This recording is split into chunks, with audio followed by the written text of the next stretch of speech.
안녕하세요. 사연 왔어요 톡톡입니다. 구독과 좋아요, 알림 설정 꼭 부탁드립니다. 그럼 오늘의 이야기 시작해 보겠습니다. 남편과 연애를 할 때 친구들이 가장 신기하게 생각했던 건 제 남편이 한 번도 저를 자기 집에 데리고 가지 않는다는 거였어요. 보통 연애를 2년, 3년 정도 하다 보면 우리 집에 가서 엄마한테 인사 한번 드리자고 하던가 집으로 한번 놀러 가자 같은 그런 얘기들을 하게 되잖아요.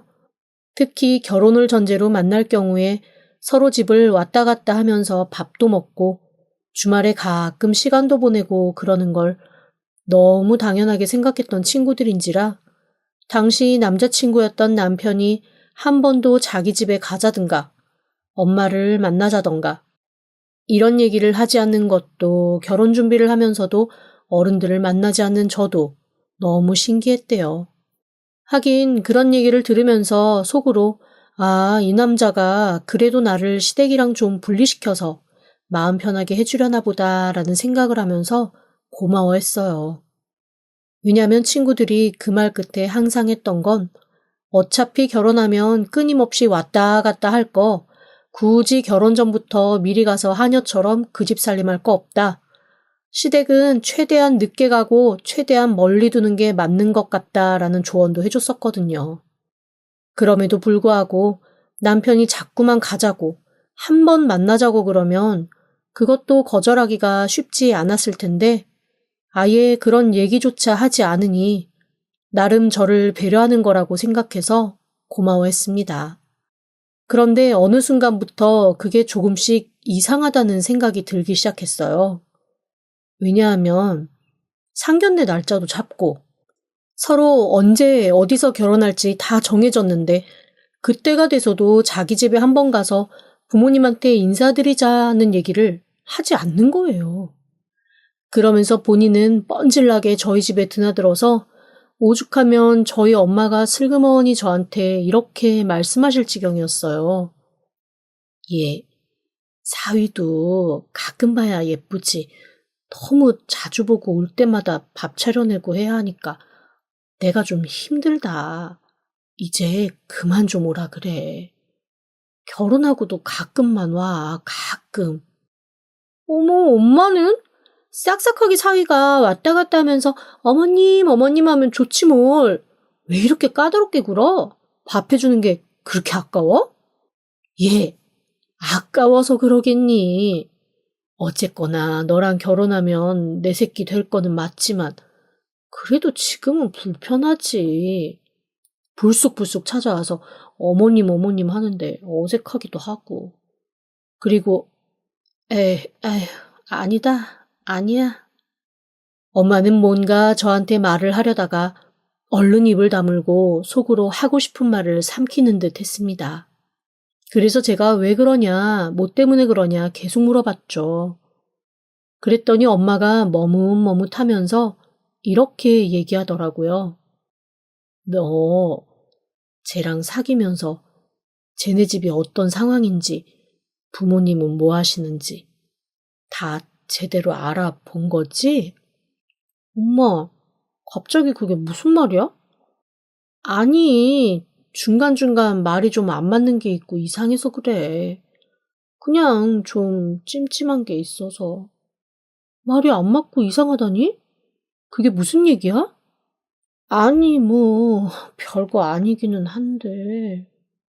얼마 전에 왔을 때는 우리 집 텔레비전을 보고, 집에 있는 TV보다 조금 뭐 작기는 하지만 자기 생각에도 딱 이 정도 사이즈가 알맞은 것 같다고 얘기를 하더니, 이번에 와서는 자기가 그 전에 했던 말은 싹 다 잊어버리고, 이렇게 큰 TV가 있어서 정말 집에서 보기 편하겠다고. 우리 부모님도 이런 TV 하나 사드려야지라고 혼잣말을 하더라고. 그래서 내가 속으로 아니 지네 집에 있는 TV가 이거보다 크다고 한 게 몇 주 전인데 갑자기 그 TV는 증발했나? 왜 새삼스레 다시 큰 TV를 사야겠다고 얘기를 하지? 그러고 생각을 했거든. 근데 그 이후로도 그런 일이 한두 번이 아니야. 그래서 아니 제가 지가 한 말을 기억을 못하나? 아니면 그냥 그때 그때 생각나는 대로 말을 하는 건가 하면서 여튼 내가 좀 이상한 생각이 자꾸 들어서 그래. 너 정말로 제대로 내 알아보고서 만나고 있는 거지? 순간 솔직히 말하면 마음 한구석이 좀 뜨끔해져 오긴 했습니다. 왜냐하면 사귀면서도 내내 제가 고민되고 걱정했던 부분을 엄마가 콕 찌르셨거든요. 이 남자가 정말로 말이 자주 바뀌어요. 본인 말로는 자기가 기억력이 별로 안 좋고 그러다 보니 먼저 한 얘기가 기억이 안 난대요. 자기한테는 모든 것이 매번 새로워서 그렇다고는 하지만 아무리 기억이 안 나도 본인의 기본적인 논조가 변하지는 않잖아요. 예를 들어 김치찌개 싫어하던 사람이 어느 날 갑자기 김치찌개가 제일 좋다라고 말하는 건 기억이 안 나서가 아니라 김치찌개를 싫어한다고 말했던 게 거짓말이었던 거잖아요. 아니면 김치찌개가 제일 좋은 게 거짓말이거나요. 만약 이 사람이 자기가 세탁기를 돌렸던 걸 잊었다던가 우리 집의 세탁기 크기가 10kg인 줄 알았는데 알고 보니 14kg였다던가 그런 어떤 사소한 사실들을 매번 다르게 얘기하면 아, 정말로 기억을 못하는 사람이구나. 진짜로 기억력이 안 좋구나. 이 사람은 메모를 진짜 잘해야 되겠구나. 라면서 이해를 할 수 있었을 텐데 이 사람이 얘기하면서 바뀌는 건 그런 사실에 대한 게 아니라 정말로 근원적이고 본질적인 것들이었습니다. 그래서 한두 번 그걸 가지고 제가 지적을 했더니 엄청 기분 나빠하면서 사람을 사기꾼으로 몬다느니 기분 나쁘게 한다느니 툴툴거리더라고요. 말이 좀 바뀔 수도 있지 그거 가지고 까다롭게 군다며 이렇게까지 까다롭게 구는 거 정신적인 문제라면서 하도 난리를 치고 펄펄 뛰어서 사실 더 이상 싸우기 싫어서 그 이후로는 제가 별말 하지 않았습니다. 그런데 엄마한테 그 얘기를 듣고 나니까 순간 뭔가 싸한 느낌이 드는 거예요.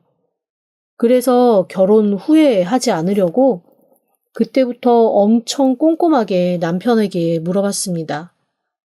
그런데 또 그때마다 저한테 꼬박꼬박 대답을 해주는데 그건 또 틀리지 않게 딱딱 들어맞는 얘기만 잘 해주더라고요.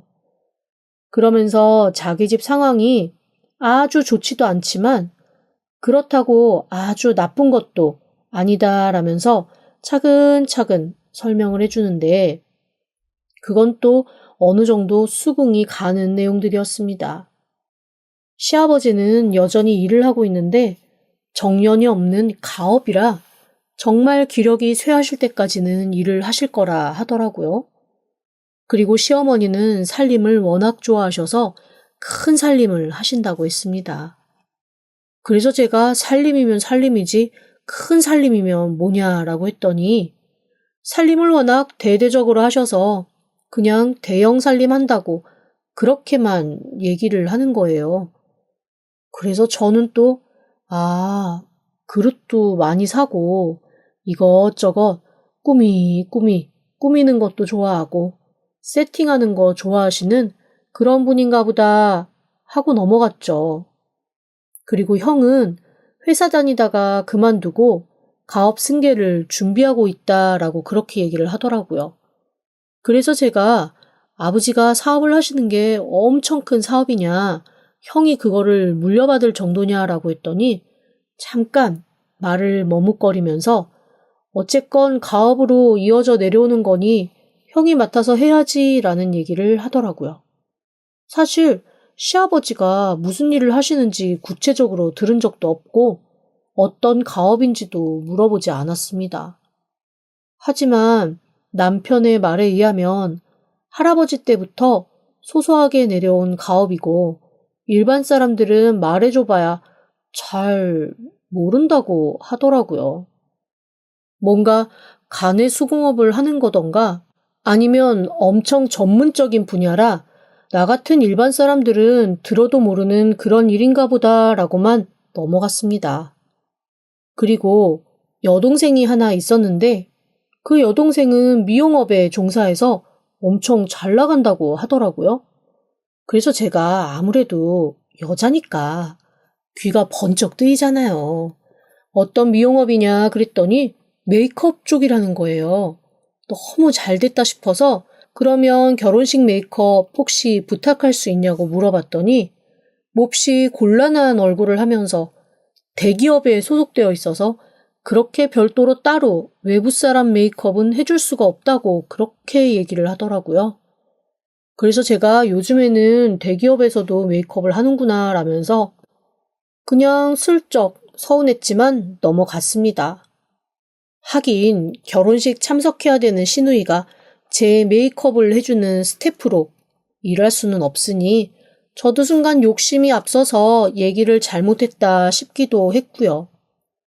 어쨌건 그 이후로도 남편한테 툭툭 애둘러서 물어보면 처음에 얘기해줬던 것과 별반 다르지 않은 얘기들을 해주곤 했습니다.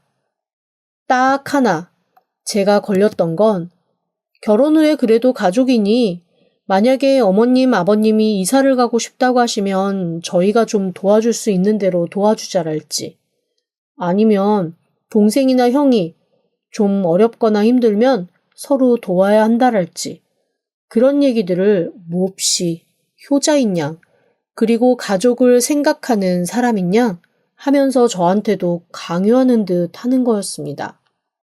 그래서 이 사람이 가족한테 엄청 퍼주려나 라는 걱정이 좀 앞서기는 했습니다. 그런데 또 반면에 제 동생들한테도 힘든 일 있으면 꼭 얘기하라고 우리는 이제 가족이니까 최선을 다해 돕겠다고 그렇게 얘기하는 걸 듣고는 이 사람은 그냥 기본 논조가 가족끼리는 서로 도와야 한다 라고 생각하는 사람인가 보다라며 그것도 또 그냥 넘어가게 되더라고요. 이게 나중에 다 나름의 작전이 있었던 복선이라는 건 그때는 몰랐죠. 결혼식을 준비하면서도 최대한 제가 하고 싶은 대로 다 맞춰주고 제가 주인공인 날이니 제가 제일 예뻐야 한다며 뭐든지 저랑 저희 엄마가 하자는 대로 맞춰주는 걸 보면서 제 마음은 점점 안심으로 흘러갔습니다. 그래, 이 정도 배려 있는 사람이면 같이 살만하겠다라는 생각에 결혼을 단행했고요. 결혼식 날짜도 처음에 저희가 얘기했던 것보다 확 당기는 바람에 저는 정말로 시댁을 한 번도 가보지 못하고 그냥 얼렁뚱땅 결혼을 하고 말았어요. 친구들이 참 특이하다고 어떻게 그럴 수 있냐고 의아해했지만 저는 또 사람에 따라서 사정에 따라서 그럴 수도 있지 뭐 라며 대수롭지 않게 넘겼습니다. 상견례장에서 한 번 만나고 그 다음에 밖에서 식사하면서 한 번 만난 시부모님은 그냥 얌전하고 별 말씀 없으신 분들이었습니다. 다만 제 남편의 눈치를 엄청 보는 것처럼 느껴지긴 했는데 그때도 눈치를 본다기보다는 뭔가 내가 불편할까봐 엄청 배려하시나 보다라는 생각을 하면서 그냥 또 다 좋게 좋게 넘어갔죠. 이게 사람이 한번 한쪽 방향으로 생각이 꽂히면 다 그런 방향으로 생각을 하게 되나 봐요. 지금 생각하면 눈치 보는 거고 뭔가 숨기는 게 있고 분명 구린 구석이 있어서 우물쭈물거리는 거를 그때는 그냥 저를 배려하고 조용히 한 발 뒤로 물러서서 너희가 알아서 해라 라고 믿어주는 걸로 느꼈으니 말입니다. 어쨌건 그렇게 결혼을 하고 신혼여행을 갔다 와서 처음 시댁에 갔을 때 일입니다. 지금도 처음 시댁 대문 앞에 섰을 때 제가 느꼈던 감정이 잊혀지질 않아요. 분명히 제 남편이 결혼 전에 우리 집은 대문을 들어가서 한참 들어가야 다시 본집으로 들어가는 문이 있어 라는 얘기를 했었거든요. 그래서 저는 그 말만 듣고 집이 엄청 큰 양옥집인가 보다. 그래서 드라마에서 보는 것처럼 대문 열고 한참 마당을 가로질러 들어가면 집이 나오고 그 집에 문을 열고 들어가야 되나 보다 라고 생각을 했습니다. 연애를 하거나 결혼 준비를 하면서 이 사람이 그렇게 돈에 쪼들린다거나 근검 전략을 하는 사람이라는 인식을 한 번도 받아본 적이 없어서 그냥 어느 정도 돈 있는 집 자손이겠거니 넘겨짚은 제가 잘못이었던 거죠. 물론 결혼 준비를 하면서 예물예단 다 없애고 간소하게 하자는 것도 그 사람이 돈이 없어서가 아니라 진짜로 저를 배려하고 허례허식을 싫어해서 그렇게 하는 거라고만 생각을 했습니다. 한마디로 제 눈에 제가 보고 싶은 것만 본 제 안경을 스스로 끼고 발등을 찍은 거죠.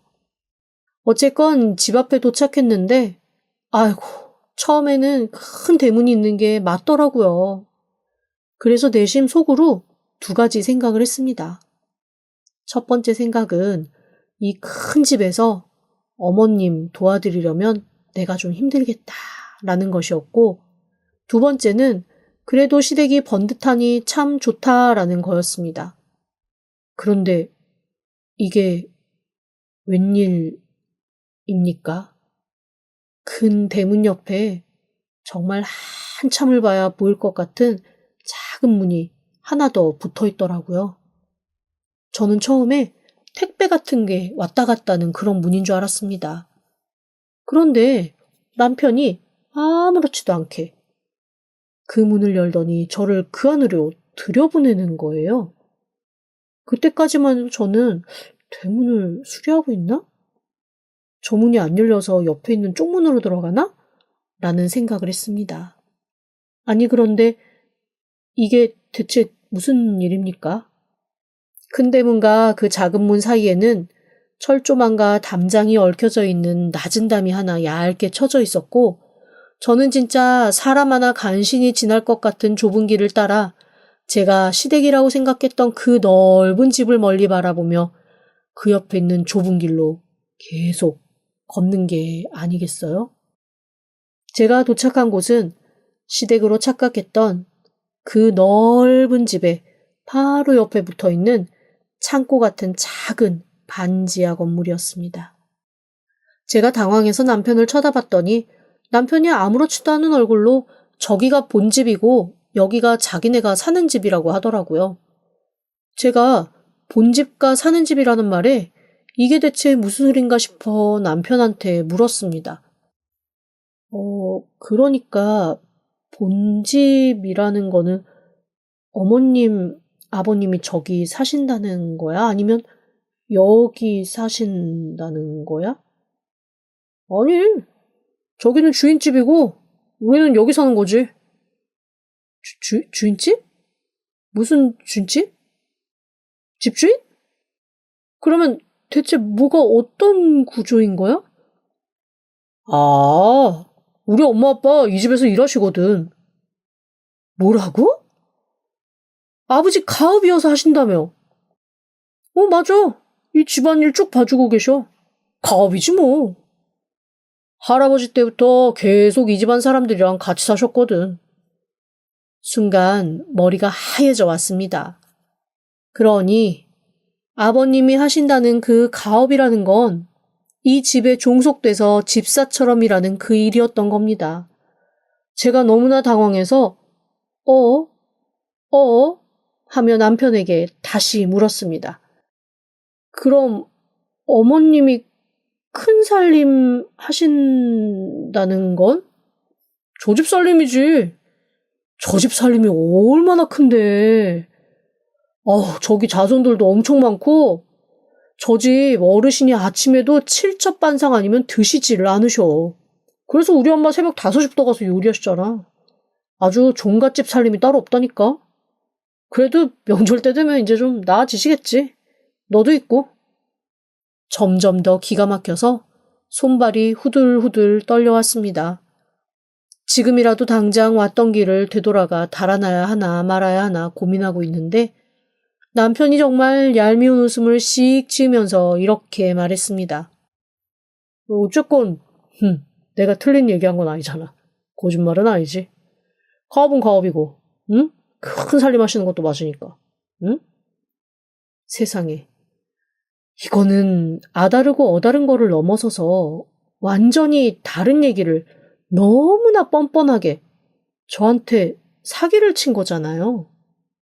진짜 너무 어이가 없어서 가만히 남편을 쏘아보았습니다.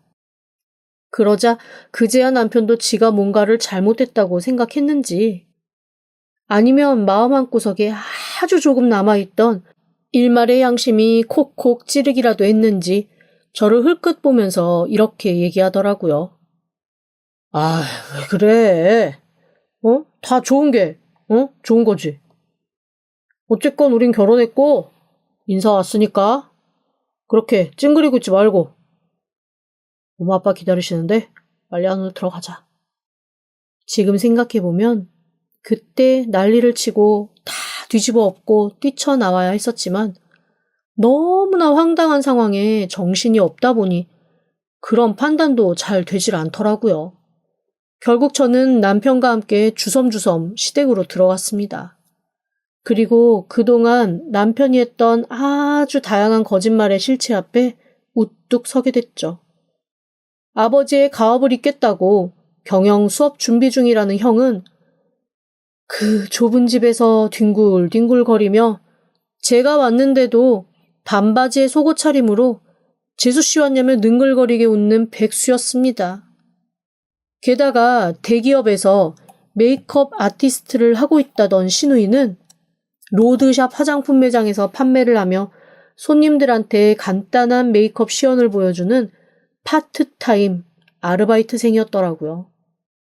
말의 면면이 완전히 다른 것은 아니었지만 하나도 맞는 게 없었습니다. 그제야 왜 사소한 것들을 얘기할 때, 집의 살림들을 얘기할 때 말이 수시로 바뀌었는지 알게 되었습니다. 단 하나도 진실이 없었으니 당연히 그때그때 바뀔 수밖에 없었겠죠. 이쯤 되면 이 사람 뼛속까지 사기꾼인 리플리 증후군이라도 있는 게 아닌가 싶은 생각이 들었습니다. 게다가 신혼여행 갔다가 처음 방문한 시댁에서 제가 받은 밥상은 눌어붙은 식은 밥에 김치찌개, 그리고 딱 봐도 주인집에서 얻어온 게 뻔한 통일되지 않은 반찬들이었습니다.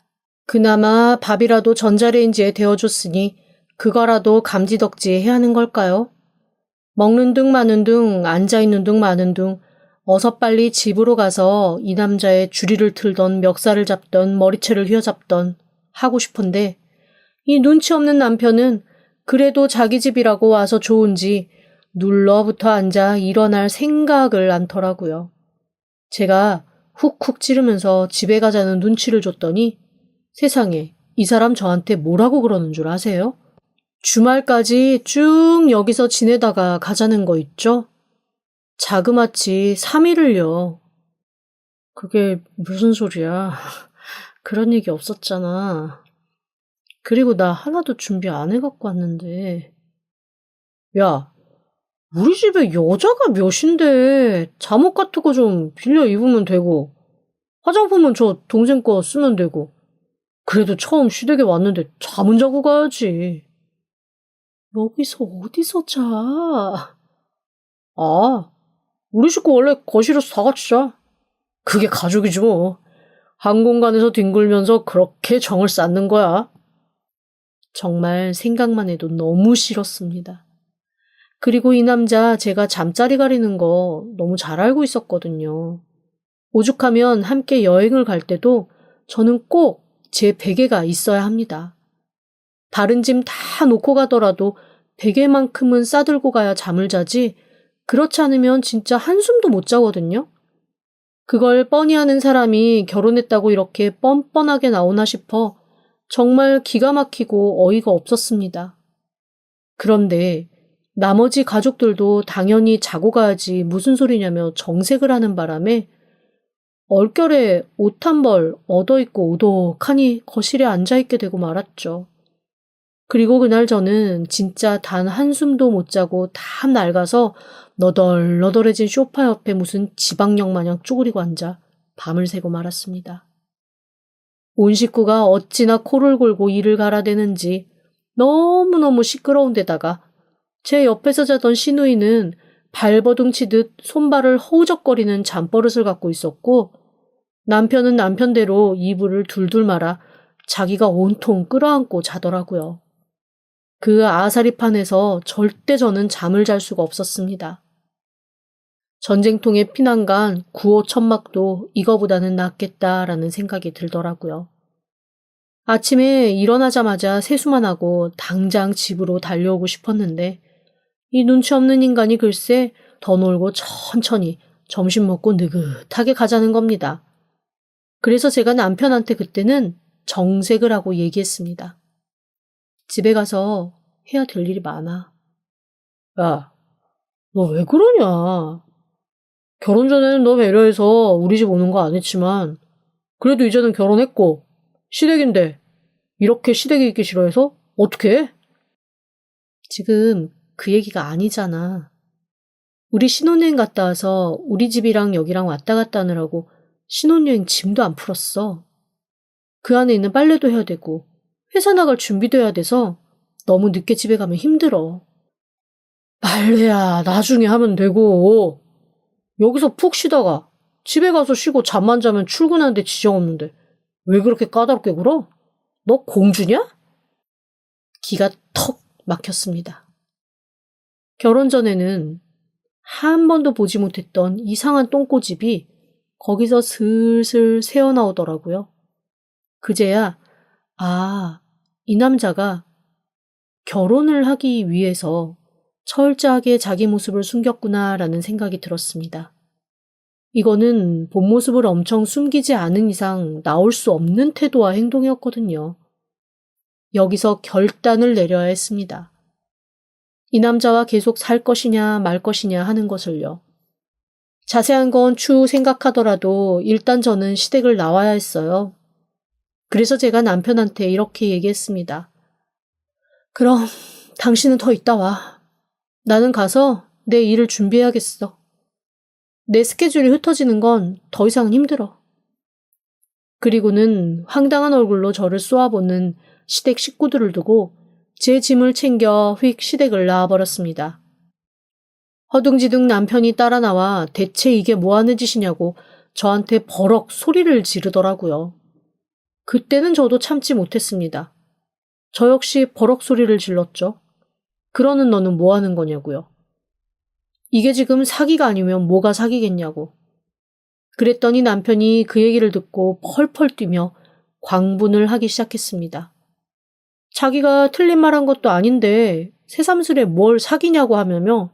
어차피 우리는 결혼했고 이 상황에서 수긍할 수밖에 없을 거라는 멍멍이 소리를 찍찍 해대는 겁니다. 그래서 제가 그거는 두고 볼 일이라며 휙 뒤돌아 나왔죠. 그때였습니다. 갑자기 제 뒷머리에 뭔가 둔탁한 것이 느껴지며 욱신하더라고요. 너무 놀라 뒤돌아봤더니 남편이 손을 들고 저를 한 대 더 때리려고 다가오고 있었습니다. 그제야 남편의 모든 민낯과 본 모습을 낱낱이 본 느낌이었어요. 이 인간, 사람한테 손찌검까지 하는 인간이었던 겁니다. 이렇게 된 이상 도저히 이 결혼 생활 유지할 수 없겠다라는 생각이 들었습니다. 그 결정이 제가 정말 세상에서 가장 내리기 싫은 결정일지라도 말이죠. 결혼 전부터 제가 남편한테 늘 했던 얘기가 있었어요. 저는 주변에 너무 이혼한 사람도 많고 사별한 사람들도 많아서 어떤 일이 있어도 가정을 지키는 게 제 마지막 꿈이자 목표라는 얘기를 한 적이 있었거든요. 사실 저희 부모님도 재혼 가정에서 저를 낳으셨고 제 위로는 엄마 쪽 오빠, 아빠 쪽 언니 이렇게 한 명씩 엄마와 아빠 다른 형제가 있습니다. 그런데 엄마 아빠가 재혼을 하시면서 그 언니와 오빠는 각각 집에서 조금 떨어져 나가더라고요. 그리고 저희 엄마 아빠의 첫 소생인 저를 몹시 마음 불편하게 한 적이 꽤 있어서 저는 최대한 제 가정을 꾸리면 균열 없이, 분열 없이 그 가정을 잘 유지하고 싶다는 게 어렸을 적부터의 제 소망이고 꿈이었습니다.